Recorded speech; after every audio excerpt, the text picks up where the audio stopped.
பிரியமானவர்களே, இயேசு கிறிஸ்துவின் நாமத்தில் உங்களை வாழ்த்துகிறேன். இந்த காலை பொழுது எப்படி இருக்குது? மகிழ்ச்சியா இருக்குதா?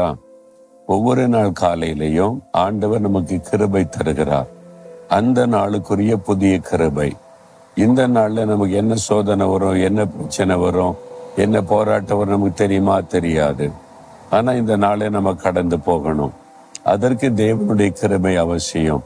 அதனால தான் காலைதோறும் அவருடைய கிருபை புதிதாக இருக்கிறது அப்படின்னு வேதத்திலே பார்க்கிறோம். அப்ப தினமும் காலையில அவருடைய கிருபையை பெற்றுக்கொள்ளணும். நீங்க வேதத்தை தியானித்து ஜெபம் பண்ணி ஆண்டவரை துதித்து வேண்டுதல் செய்யும் போது அவருடைய கிருபை உங்களுக்கு உண்டாகும். சரி, இந்த நாள்ல ஆண்டவர் எனக்கு என்ன வசனம் வைத்திருக்கிறார் அப்படின்னு நினைக்கிறீங்களா? 143 சங்கீதம் 9வது வசனம். கர்த்தாவே, என் சத்துருக்களுக்கு என்னை தப்புவியும், உம்மை புகலிடமாக கொள்ளுகிறேன். வேத புஸ்தகத்துல நிறைய ஜபங்கள் எழுதப்பட்டிருக்கிறது.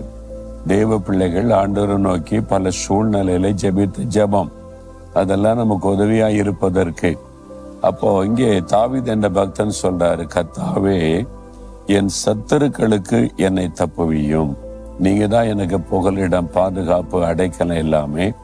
எனக்கு சத்துருக்கள் இருக்கிறாங்க, தப்புவியும் என்பதாய். நமக்கு கூட சத்துருக்கள் இருக்காங்கல்ல. நம்ம யாரையும் சத்துருவா நினைக்காட்டாலும் நம்மை சத்துரு மாதிரி நினைச்சு பகைக்கிறவங்க, பேசுறவங்க இருக்கத்தானே செய்யறாங்க. 2 விதமான சத்துருக்கள் இருக்கிறாங்க. ஒன்று கண்ணால பார்க்கக்கூடிய சத்துருக்கள், இன்னொன்று கண்ணால பார்க்க முடியாத சத்துரு. அது யார் நினைக்கிறீங்களா? சத்துருவாகிய பிசாசானவன்.